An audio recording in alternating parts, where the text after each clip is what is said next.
What qualifies something as art? This particular inquiry has plagued countless scholars and has been the bane of numerous artistic forums. Nobody seems to be able to come to one singular conclusion.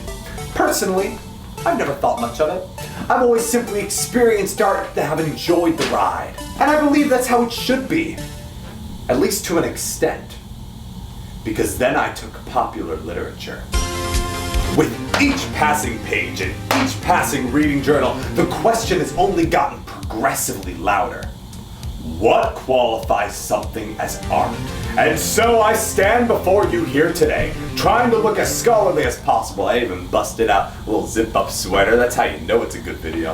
And I'm going to try to come to my own conclusion on this subject. Because as we all know, the internet is a place for coming to your own conclusions in your own time. No, it's not.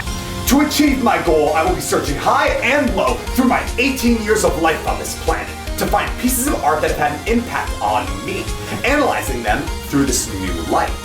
So without further ado, let's go back to one of my earliest artistic memories, when I had just been born! Let me set the stage. The room is lit with a warm glow. My father has me on his lap on our old, or as my mom calls it, vintage couch, that smells both musty and comforting. The VHS machine whirs softly as it spins through the current tape, and my little eyes are glued to the TV screen, eyelids finally getting heavier as I watch the same tape for the 50th time. Baby Einstein. Baby Einstein was a multimedia company created by babies for babies. Well, not really, but it sure felt like it. Being honest, I probably did watch that tape about 50 times. I still hear the echoes of that one song played constantly. I said, hey, a little fishy, would you like to take a swim with me? But now I know how my parents must have felt. Little fishies aside, I would argue that this little VHS tape was my first experience with art. Now, maybe it didn't change the trajectory of my life forever, but I'd argue that art doesn't have to. I believe that all art has to do to be art is have an impact. Fast forward a few years and baby Luke has grown up into a fine young not baby Luke. I have entered my 9th year on the planet and am fast approaching the celebration of a decade on good old Mother Earth. A couple of years back, I had been gifted a Game Boy for Christmas. I absolutely loved it. But I'd only ever used it for small endeavors, you know. I'm talking Larry Boy and the Bad Apple. I'm talking the Penguins of Madagascar. I'm talking my grandmother's copy of Tetris. Games that weren't going to shake up the industry, but that were perfect for a 7-year-old just getting into the gaming world. But then, as if by divine intervention, my aunt gifted me her hand-me-down DS system.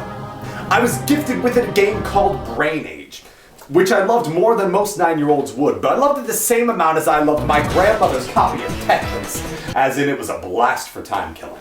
But it just so happened that I had been gifted this DS around the day of September 18th, 2010, a day that brought with it the release of a game that would change my life forever.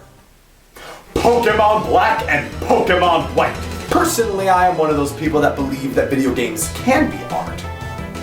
Notice how I didn't say all video games are art? That's because just like literature, each video game is different. And every video game and every book is what you choose to make of it. Which brings me to my second point. Art is what you choose to make of it. Of course, ladies and gentlemen, I have saved the best for last. Fast forward even further and you have a Luke who has just become a junior in high school. Definitely not baby Luke anymore. Well, that depends if you ask my mom, but you don't have to ask my mom. I'm an adult, you can come straight to me. Mom doesn't owe me, I'm my own man. And he's just beginning to get a taste for what kind of art he really enjoys. And then, one book comes along and shakes him to his core. Let me set the stage one more time. When I arrived at my junior year of high school, I'd gone to the same kind of school for years upon years. I was slowly beginning to feel unhappy. My friends felt it too. It was this unease that you didn't belong, that you weren't what this school wanted you to be. But I felt stuck. I felt like I should see this school through to the end. I mean, I've gotten this far, right? Why leave what I've always known? And then I read The Alchemist. I saw in Santiago what I wanted to see in me. When he left his flock, left everything he'd ever known to go across the ocean on his own personal quest, I understood. This brings me to my final discovery. Art is connection. When you connect with something, it is your truth. It is your art. Uh-oh, do you hear that? Sounds like the counter-argument alarm! You may be sitting there thinking to yourself, but Luke, what if none of this matters? What if a piece of art is just bad? And to that I say, first of all, don't come into my house using hate language like that. Get out of here. You're not staying for meatloaf. Get out of my house. And second of all, quality is something that we don't really bring up a lot when discussing art, but it's something that can drastically affect the way someone interprets the art that they're experiencing. I propose, though, that we all have an either subconscious or conscious list of what we believe art needs to be quality. So yes, bad art can and does exist, but there is not one piece of art that is collectively terrible in the public eye. Every single person will have a different experience with that art, which brings me back to one of my earlier points. Art is what you choose to make of it, and the quality of art is what you choose to make of it. We as a society may never agree on what art is. We chase melodies and sing songs and we come to our own conclusions. We live in a culture where we feel our opinion must reign supreme, or else it's not an opinion, it's just wrong. But we don't realize that maybe, just maybe, our truths are what make us ourselves. Maybe it's okay for you to have a differing opinion because it is your own. That being said, let's take a trip down memory lane and see all that we've learned in our journey here together today.